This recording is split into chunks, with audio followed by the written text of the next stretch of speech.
Nós temos aqui, então, o nome. Nós temos o nome do Messias. Nós temos o nome que nós sempre procuramos e devemos pronunciar corretamente. Então, nós temos aqui, então, a união entre o verbo ser e o verbo salvar. E qual é o nome? O nome é este. O nome é Yahushua. Agora, então, sabemos o nome e nós devemos pronunciar corretamente. Devemos, então, largar de mão qualquer nome que não seja o nome verdadeiro do Messias. Qualquer outro nome de origem diferente da língua hebraica, então, é um nome falso. Qualquer nome que possa vir, seja de origem, vamos dizer, latina, grega, qualquer outro nome que se refira ao Messias, que não seja de origem judaica, hebraica, então é um nome falso. É um nome que não deve ser pronunciado. E deve ser pronunciado, então, o nome correto. Yahushua. Vamos novamente pronunciar. Yahushua.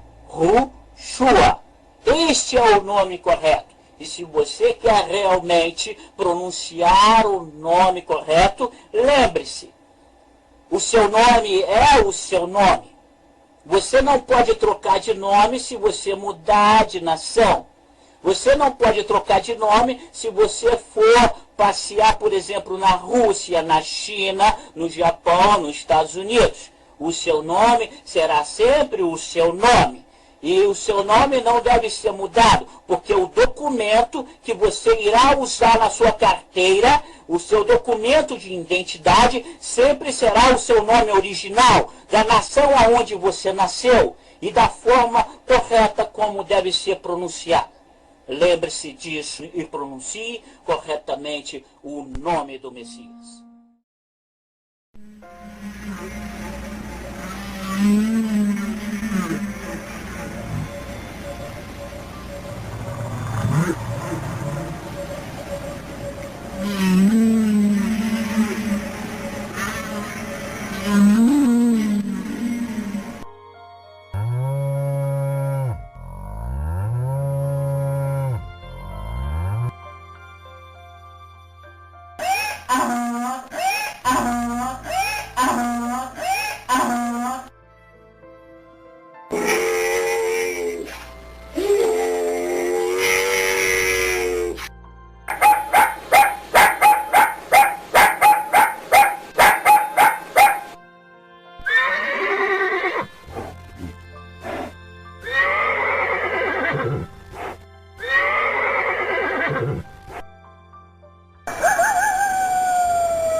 Iau, Ulrim nosso, quão poderoso é o teu nome em toda a terra. Ele divulga tua majestade sobre o céu, pela boca das crianças e bebês.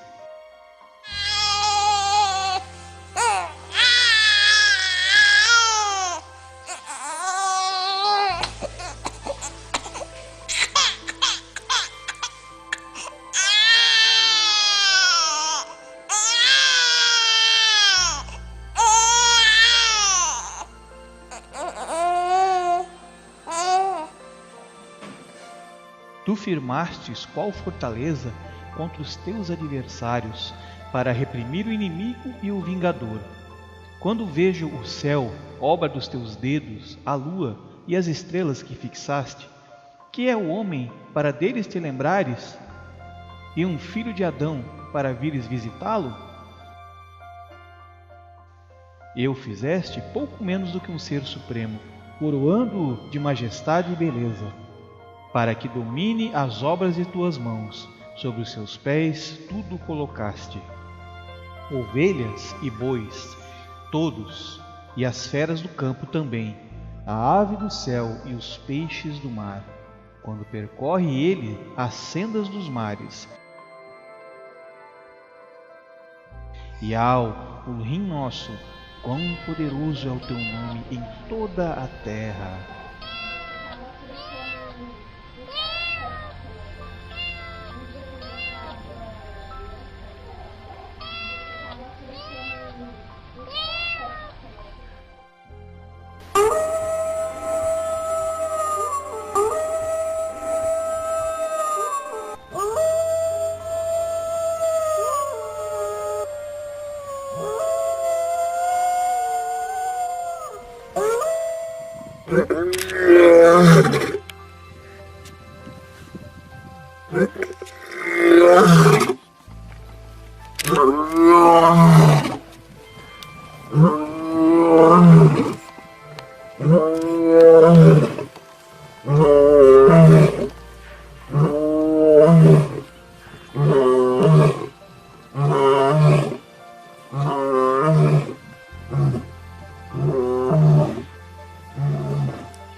É uma tristeza até a gente ver que os animais reconhecem o nome do seu criador, mas o homem não, né? O homem ele luta contra, é impressionante, sabe? Cumprindo tudo que já foi escrito, tudo que foi avisado a respeito disso, é a coisa mais impressionante que tem. Mas aí está, né? Antes de continuar, eu vou colocar um vídeo aqui que já é antigo, do professor Alexander Scheer, explicando a questão das vogais básicas da fala humana, né? Ele dá uma explicação muito boa aqui, e eu preciso colocar esse vídeo para poder continuar com a explicação do cartaz ali das 7 festas, né? Para que haja uma boa base para continuar. Então eu sou obrigado a colocar, e como o vídeo já está pronto e é muito bem explicado, não tem sentido eu falar, né, por mim, até porque não sou professor. Eu até estudei um pouco de hebraico, mas quando eu vi que o hebraico, esse hebraico que a gente aprende nos cursos, aí ele usa o alfabeto assírio, e a língua está muito misturada com o próprio aramaico e Yiddish e muita coisa que você não consegue ter uma base. Aí eu desisti de fazer, eu vi que era perda de tempo, né? Então eu desisti de fazer e tentei buscar esses termos mais originais aí, no máximo que a gente pode, que é muito difícil conseguir. A gente está acostumado a ouvir dizer que o hebraico escreve-se só com consoantes, né? Mas ele já chegou a comentar em um vídeo dele que eu não consegui encontrar mais, a respeito do hebraico limpo, como ele mesmo chamou, o professor Alexandre Benjamin, né? Alexander Scheer. Hebraico limpo, ou seja, a escrita completa, quer dizer, com as vogais e as consoantes juntas, né? Que isso já foi uma coisa, parece que surgiu meio para criar até confusão, né? Você escrever uma língua apenas com consoantes e sem vogais, quer dizer, você não consegue definir qual é o som consonantal numa palavra se você não conhecer o idioma, se você vê algo escrito. Ainda mais a gente sabendo que o próprio som do nome do Eterno é formado por 3 vogais, né? E a escrita não permite que as vogais sejam escritas. Isso já é uma coisa bastante estranha. Parece que já há um interesse mesmo em ocultar, né? Então é bem estranho mesmo, né? E a respeito disso, que é o tal do hebraico limpo, né? Vamos dizer assim, o hebraico limpo. Se tiver oportunidade, eu comento aí no meio do vídeo. Ok? Vamos lá então. Vejamos. Aqui neste gráfico, nós vamos estudar. Deixa eu centralizar aqui para todos poderem ler e ver de maneira plena. No momento, estou centralizando. Aqui está. Então, nós temos o Re. Veja aqui. Nós temos esse triângulo. E aqui nós temos o Re. Veja que nesta ponta nós temos o Iod. E nesta outra ponta nós temos o Vav. Então, esta fusão de sons primários produzem as vogais. Veja bem, quando nós já sabemos, quando nós temos o Iod, o Re e o Vav, então nós temos as 3 consoantes vocálicas. São 3 sons fundamentais.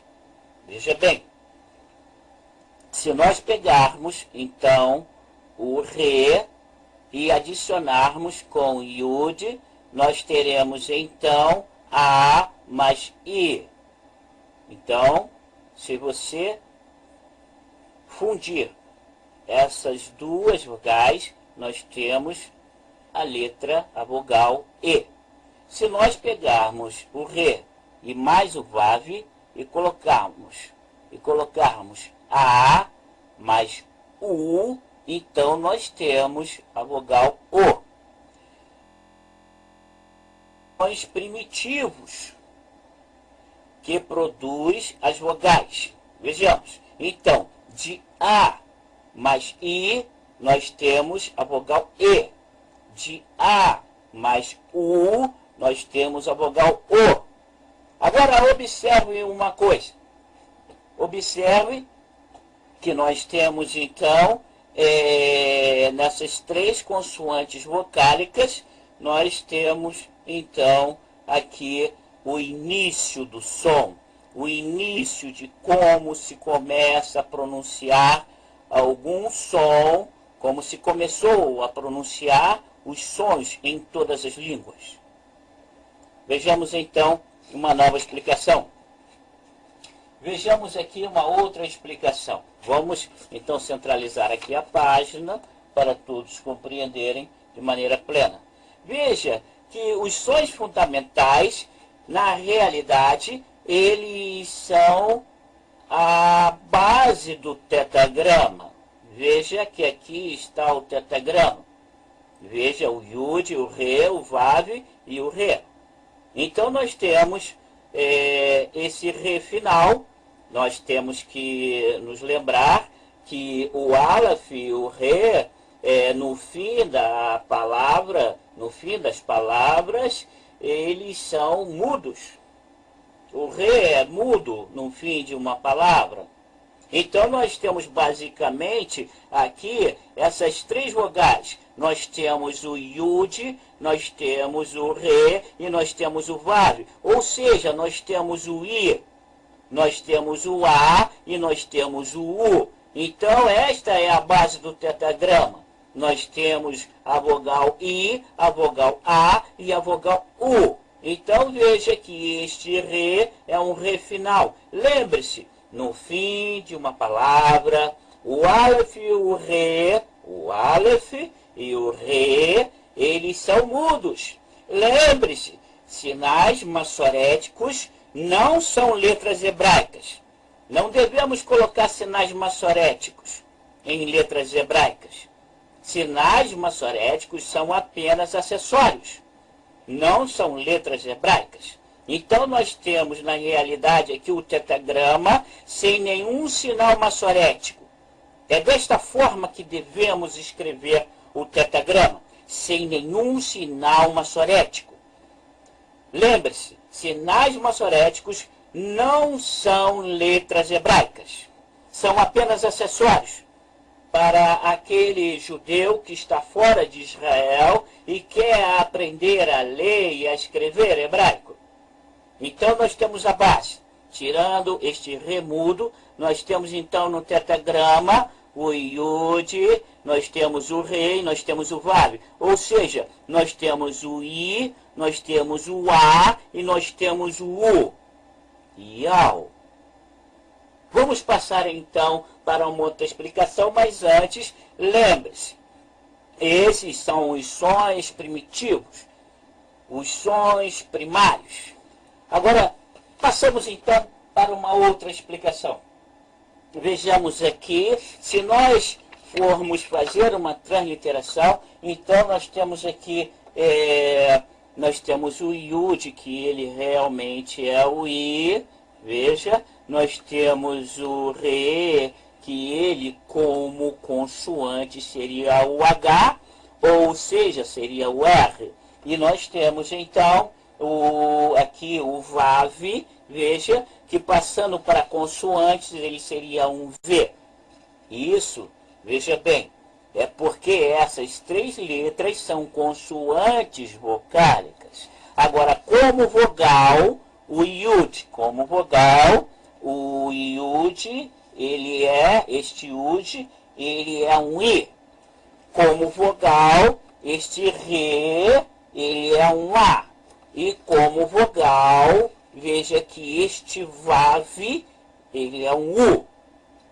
Agora, passamos então para uma outra explicação. Vejamos. Aqui nós temos então as três letras. Nós temos aqui o Yud. Veja que aqui está o Yud. Olha, os sons vocálicos I, A, U. Eles representam sons primários das línguas, dos países, das nações. Então, veja, esse é o primeiro som que alguém, um ser humano, pronunciou em sua existência. Veja bem, em sua vida na Terra, este é o primeiro som pronunciado por um ser humano. O I, o Yod, o Re, nós temos o Re, o A, nós temos então o Vav, o U. Então veja que nós temos as consoantes vocálicas, os sons vocálicos I, A, U representam sons primários das línguas das nações. Então nós temos a primeira palavra, o primeiro som dito por um ser humano. I, ao. Repetindo. I, ao. Agora passamos então para uma outra explicação. Nós temos aqui o Yod novamente, nós temos o Re e nós temos o Vav.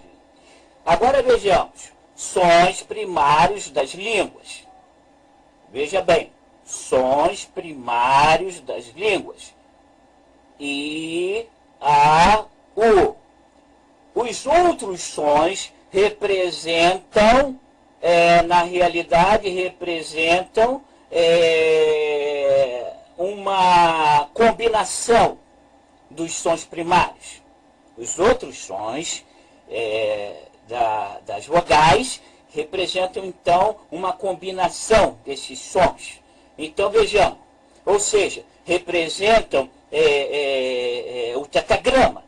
Representa aqui, então, o I, o A e o U. Agora, o E e o O são uma combinação entre esses sons primitivos. Se você pegar o Re e combinar com o Yud, então você terá a vogal E. Se você pegar o Re e combinar com o Vav, que é o U, então você terá a vogal O. Então vejamos agora. Observe que nós temos novamente o I, o A e o U. Os primeiros sons. O primeiro dizer dos seres humanos. Iau. Esta é a primeira palavra. A primeira palavra dita por um ser humano. O tetagrama. O tetagrama que representa, então, o ser. O ser. Então, o ser é a primeira palavra que foi pronunciada por um ser humano. E o sinal maçorético deve ser usado, entendeu? Para provar qualquer coisa, para provar nome, para provar qualquer coisa dentro da língua hebraica.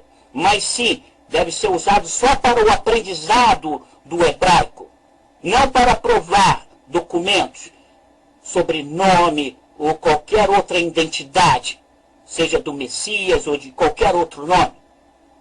Deve ser, sim, usado só como acessório. Então vejamos aqui. Vamos então pegar o verbo ser, veja bem, iau. Nós temos aqui I, A, U. Lembre-se, consoantes vocálicas. As consoantes originais, veja bem, as primárias. O primeiro som dito por um ser humano, iau. Depois nós temos então esta consoante que na realidade, no fim de uma palavra, é uma consoante muda, mas aqui nós temos então esta consoante como consoante de ligação, ligando então ligando o verbo ser ao verbo salvar. Pausando um pouco o vídeo, eu queria comentar a respeito do que ele citou há um pouco tempo atrás aí, a respeito dos sinais maçoréticos, né, que não deve ser usado para provar nada. O que ele quis dizer é o seguinte, é porque no hebraico, na escrita hebraica hoje que você usa, por exemplo, se você for lá para Israel, só é escrito, eles escrevem apenas com consoantes, né? As letras que estiverem lá, elas vão estar emitindo apenas sons de consoantes. As vogais não aparecem na escrita de forma comum. Então, os maçoréticos eles ajudam a substituir, né, a mostrar esse som, entendeu? Apareceu esse som nas palavras. Então, ele já disse que são só apenas acessórios, né? E exatamente por isso que eu estava comentando a respeito do hebraico limpo. O hebraico limpo, que provavelmente é a forma correta de você escrever hebraico, então ali vai aparecer todos os sons na palavra. Quer dizer, se você tiver um som de consoante, você vai usar a letra respectiva, e se você tiver um som de vogal, você vai usar a letra respectiva para o caso. É o que ele fez ali com o nome Yahushua. Ele usou todas as letras que aparecem no som do nome, né? E o interessante é o seguinte, a gente pode dizer, o som do nome do Eterno é um som de 3 letras. Então como é que o tetagrama tem 4? É interessante mesmo, é verdade. Por que tem 4 letras, né? Mas gramaticalmente é difícil a gente dizer, de dar uma base, né? Sendo que o som não aparece. O que eles dizem é que a última vogal é muda. Tudo bem. Mas se você analisar a questão do DNA, o DNA também são 4 elementos. 4 elementos que casam com o tetagrama, com o nome, né? Então esse quarto elemento é como se ele estivesse à espera para complementar algo, né? Estivesse ali para complementar algo. E é o que a gente vê exatamente ali, porque o verbo salvar também tem uma letra, uma primeira letra, que no caso o Yud, que ao se juntar com o Re, cria uma consoante e o Yud automaticamente muda para Vav, né? Aí surgindo o som Ru, aquele elemento que não tinha som, que era mudo no final do nome, ganha um som a partir da união com a salvação. E ali o Ru é o som central que aparece nas 7 festas ali, né? No nome também do Pentecostes. Então é muito interessante isso, sabe? É muito interessante como as coisas casam, né? E aquilo que não tinha som ganha som a partir do momento que há um casamento, né? Com a salvação. Quando se cumpre, digamos assim, as 3 festas, né? Aí o casamento surge. E aparece o som e aparece esse elemento chamado Ruha, que é o vento, né? Que é o entendimento, que é o espírito, como a gente conheceu dentro da religião. É muito interessante. Então o hebraico limpo ele não omite isso, né? Ele não omite a quarta letra do nome. Pelo contrário, ele mostra que há um sentido com a fusão do verbo salvar, né? É como se Yeshua, no caso, representasse a mulher, ou no caso o povo, né, o nós, e o eterno. E o Ru é o casamento, né, como se fosse o casamento do eterno com o povo, né, na união central. E realmente foi isso que aconteceu na Festa das Semanas em Pentecostes, né? A união do DNA do eterno com o DNA da mulher, né? É como se fosse mais ou menos isso. Mais ou menos como um espermatozoide se juntando com o óvulo, né, da mulher, entende? Outro exemplo bom disso é a terra. Por exemplo, a semente cai na terra, né? E ela não vai brotar, não vai germinar se não chover. A chuva, no caso, o nome chuva representa isso, né? O som das águas caindo na terra para que ela germine a semente ou venha o filho, né? Então também é um exemplo que se encaixa aí. É como se o Eterno fecundasse a terra com a água, né? Gerando salvação através da água que cai e faz a semente germinar. E essa água vem do céu, vem de cima, ao comando dele, né? Na hora que ele quer. Então é mais um exemplo clássico disso, entendeu? O som do vento, né? O ruh, o ruha, né? O som do vento, aquele som que você escuta no teu ouvido quando o vento bate no teu ouvido, representando o entendimento que vem do alto, né? E mostra que há um sentido com a fusão do verbo salvar, né? E no verbo salvar também ali aparece o U, né, de Shua. Ele é demonstrado quando que no hebraico que a gente vê, por exemplo, normalmente aí, é usado um sinal massorético ali para que apareça. Às vezes ele não tem a letra e aparece apenas o sinal massorético. Ou então aparece também o U, também marcado com o sinal massorético, né, que é aquele ponto para marcar quando é U ou V, para distinguir os dois sons, porque o Vav tem o som de U ou V, né? Então eu vou deixar continuar, se aparecer mais algum ponto aí, a gente interrompe outra vez e fala, ok?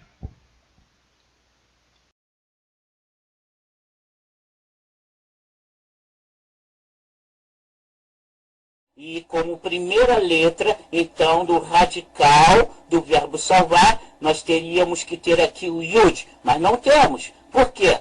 Porque, na realidade, o Yud agora está no final de uma sílaba, e estando no final de uma sílaba, ele, então, cede o seu lugar ao Vav, que é a letra original do verbo, que é a letra original do verbo, que é a letra original do verbo, a primeira letra do verbo. E logo em seguida, então, nós temos o Shin, depois nós temos o Vav, o, tá vendo? Uma consoante vocálica, U, e nós temos finalizando, então, o A. Então, vejamos o que nós conseguimos com esta união. Vejamos, então, nós temos aqui, então, o nome. Nós temos o nome do Messias. Nós temos o nome que nós sempre procuramos e devemos pronunciar corretamente. Então, nós temos aqui, então, a união entre o verbo ser e o verbo salvar. Vejamos essa união, como ela é pronunciada, do verbo ser e o verbo salvar. Deixa eu colocar aqui, centralizar, para que todos possam ver corretamente. Então, nós temos aqui a união. Nós temos o nome. E qual é o nome? O nome é este. O nome é Yahushua. Veja, eu vou repetir. Yahushua. Vou repetir mais uma vez. Yahushua.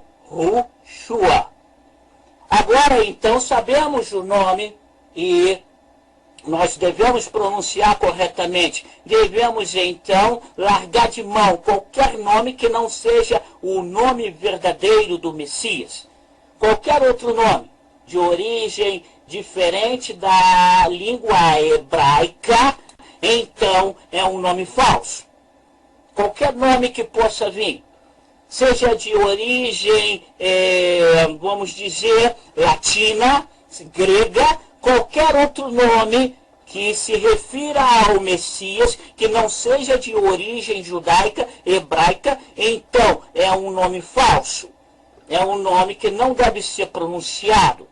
E deve ser pronunciado, então, o nome correto. E qual é o nome correto? Nós acabamos de ver. Nós temos aqui o Yod. Nós temos, então, o Re. Depois nós temos o Vav. Logo em seguida nós temos o Re. E depois nós temos o Vav. Nós temos o Shem. Nós temos o Vav. E finalizando nós temos o Al. Então vamos pronunciar o nome. Yal. Ru, Shua. Vamos novamente pronunciar. Yal, Ru, Shua. Este é o nome correto. E se você quer realmente pronunciar o nome correto, lembre-se, o seu nome é o seu nome. Você não pode trocar de nome se você mudar de nação. Você não pode trocar de nome se você for passear, por exemplo, na Rússia, na China, no Japão, nos Estados Unidos. O seu nome será sempre o seu nome. E o seu nome não deve ser mudado, porque o documento que você irá usar na sua carteira, o seu documento de identidade, sempre será o seu nome original, da nação aonde você nasceu e da forma correta como deve ser pronunciado. Lembre-se disso e pronuncie corretamente o nome do Messias.